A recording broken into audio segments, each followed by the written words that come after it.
pressure of coming into Oklahoma here and fighting against a guy that's had 52 fights. I would think that he's going to be tight as a drum. He seems to be just kind of throwing him up there at first, trying to get the looseness out a little bit, but he's got to be just inside his body's got to be just burning. You can see Rischer will try to keep the pressure on as much as he can. Again, Dale Cook, we asked him about his opponent. He said, I feel that all of his kicks are quite basic. He does like to box. He's a Golden Gloves champion in the Kansas-Oklahoma division. Actually finished second in the middleweight division. You see the strong kicking ability of Dale Cook.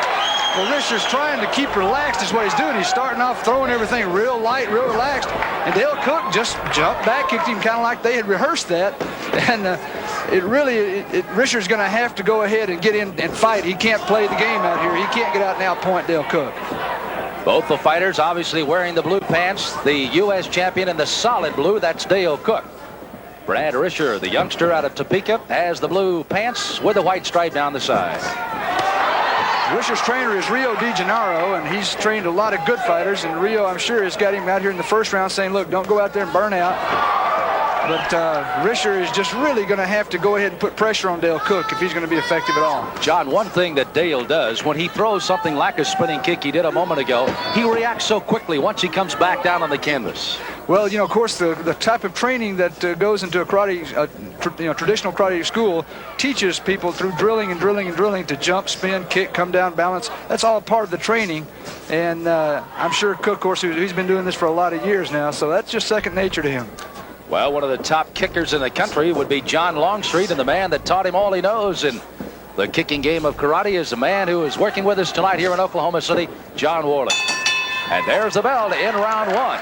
The U.S. champion with a kick coming up. Well, there's the timing we talked about. Rischer threw that kick kind of lazy in there, and Dale Cook just went 1, 2, 3 up and around, and went right on the chin.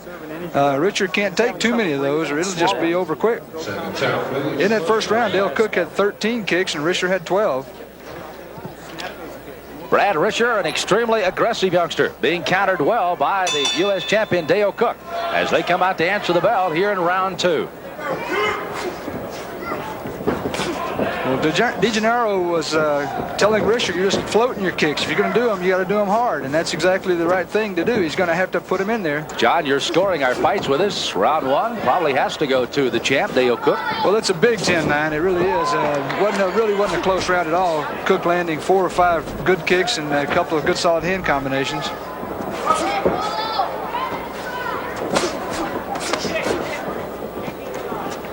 David Frank, along with Mike Egan, working with Cook. You heard that Rio de Janeiro on the other side has been working with Rischer. He has seen the first round. He has seen the champion. He knows what he's got to try to do, John Worley. Why don't you kind of put it in perspective on taking a look at the youngster from Topeka? What he's got to do is he's got to fight him. You know, he didn't fight him the first round. He's got to go inside there and try to put him in the ropes and try to hit him with his hands. That's what he's good at. He's not an excellent kicker, and he can't get out there and play kicky-poo. Oh, big left hand sends Rischer down. Rischer looks like he may not respond for this, and Jimmy Choate realizes that, trying to get the mouthpiece out, and this one is over. Jimmy Choate, the referee, has stopped this one, and you can see why, as Brad Rischer is out in the center of the ring with a 23rd knockout of his career by Dale Apollo Cook.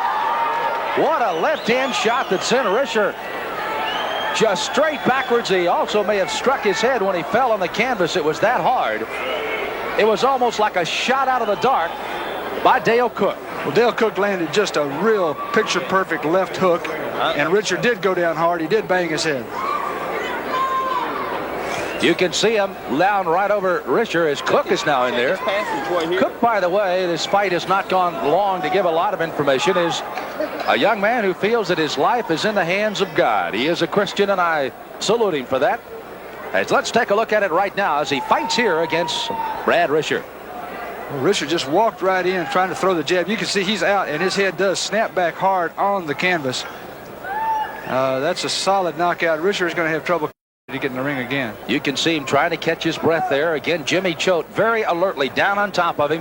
When he saw that he was in trouble, he quickly got that mouthpiece out of there so they could get some air down that windpipe.